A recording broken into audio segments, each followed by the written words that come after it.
And breaking news as far as the BJP MLA, they are showing regret after slapping an auto driver. The BJP MLA acted out of anger. That is the UBD Sena targeting the BJP MLA. The UBD Sena, they're saying no other party would have gotten away with this. Take a look at these visuals playing out on your screen of an auto driver who has been slapped. He's been slapped by a BJP MLA.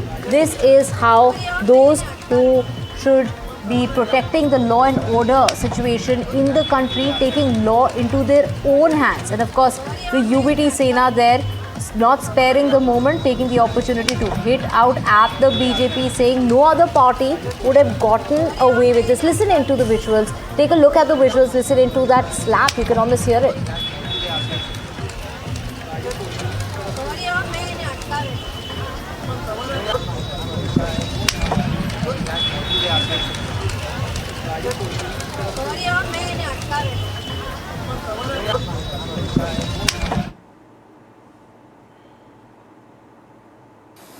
जो हिसाब से rickshaw चला रहे हैं, एक एक rickshaw में 4-4, 5-5 passenger बिठा रहे हैं, स्पीड का कंट्रोल नहीं है, रॉन्ग ट्रैक में गाड़ी चला रहे हैं, आप इसका कंट्रोल करो। अभी ये बात हो रही थी, वही टाइम पे पुलिस की हाजिरी में हमारे सामने से रॉन्ग ट्रैक से रिक्शा आ रही थी और रिक्शा वाले की स्पीड जो थी वो कोई एक्सप्रेस हाईवे पे गाड़ी चलती है वो स्पीड से शाम के टाइम पे रिक्शा आ रही, और फिर भी रिक्शा वाले का कोई रोकने के बाद भी उसके मुंह के ऊपर कोई शर्म की आशा भी नहीं थी। हमें ना उसको कोई पश्चाताप था कि भाई हाँ मैं कायदा तोड़ रहा हूँ।